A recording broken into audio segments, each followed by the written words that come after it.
우리가 매일 쓰는 앱, 또 매일같이 접속하는 사이트들, 이 거대한 디지털 세상을 움직이는 보이지 않는 규칙에 대한 이야기, 플랫폼 공정성을 향한 싸움, 지금부터 한번 시작해 보겠습니다.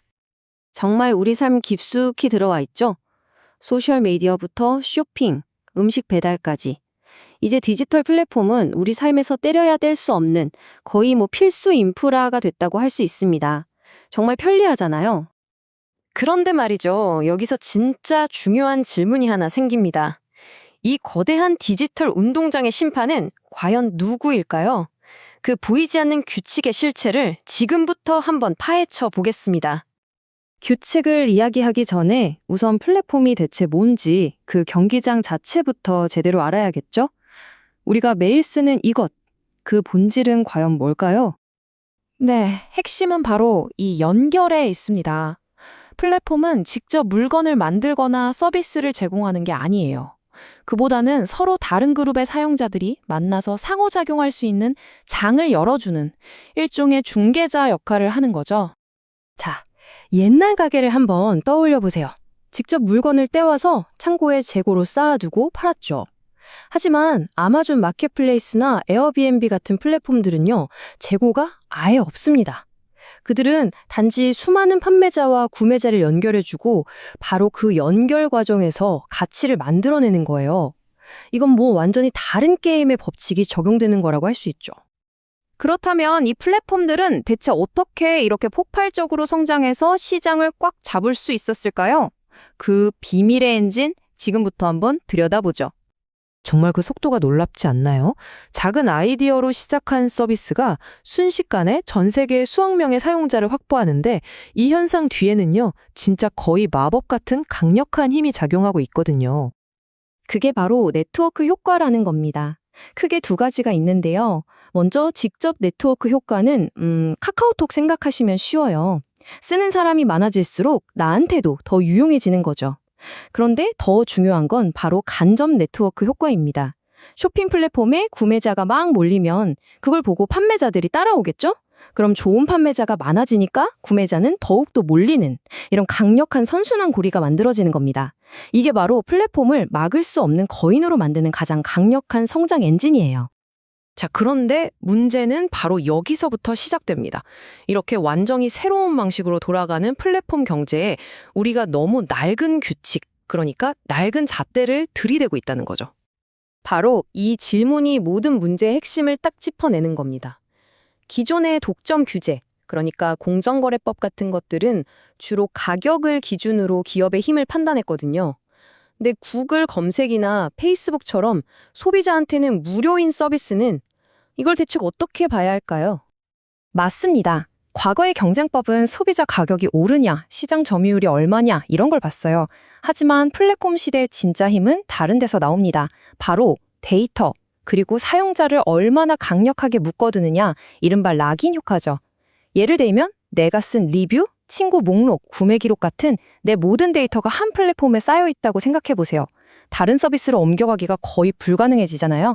비즈니스 모델 자체가 상품 판매에서 사용자의 데이터와 관심을 돈으로 바꾸는 걸로 완전히 진화했기 때문입니다. 자, 이런 상황을 보고 전 세계 정부들이 가만히 있진 않겠죠? 지금 어떻게 움직이고 있을까요? 이게 지금 한 나라만의 고민이 아니고요. 사실 전 세계적으로 가장 뜨거운 입법 전쟁 중 하나라고 볼 수 있어요. 특히 유럽연합, EU가 가장 먼저 칼을 빼들었죠. 투명성을 강화하고 콘텐츠나 알고리즘에 대한 책임을 묻는 굵직한 법안들을 계속 내놓고 있습니다. 다른 나라들도 이 흐름을 보면서 새로운 규칙을 만들기 위해 머리를 싸매고 있는 상황입니다.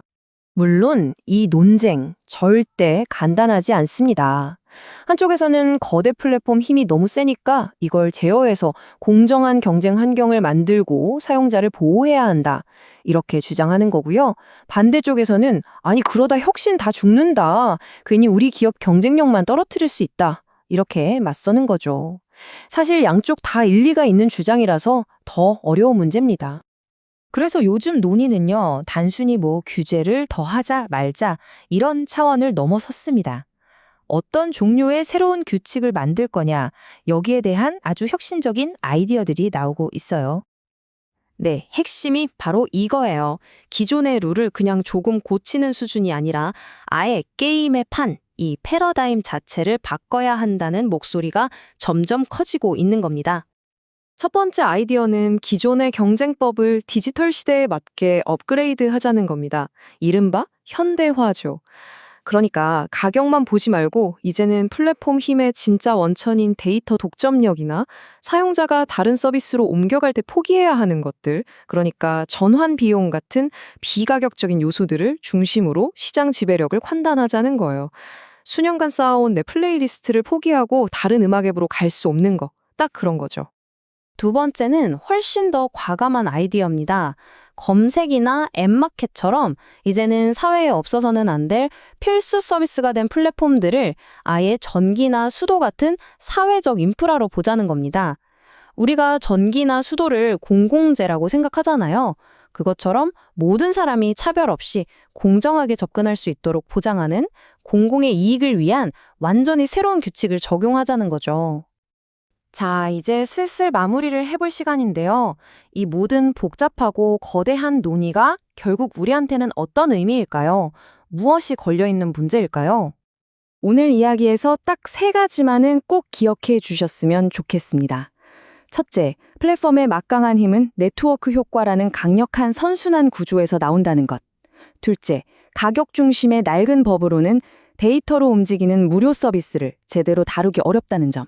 그리고 마지막으로 미래의 해법은 경쟁법을 현대화하거나 일부 플랫폼을 사회 필수 인프라로 보는 새로운 접근법을 중심으로 논의되고 있다는 것입니다.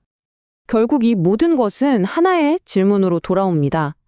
어떻게 하면 혁신의 불꽃은 꺼트리지 않으면서 동시에 모두에게 공정한 기회가 주어지는 디지털 사회를 만들 수 있을까? 그런 사회를 위한 규칙을 우리 자신은 어떻게 만들어가야 할까요? 이 질문에 대한 정답은 아직 없겠죠. 하지만 우리 스스로 이 질문을 멈추지 않는 것, 아마 그게 모든 변화의 시작이 아닐까 싶습니다.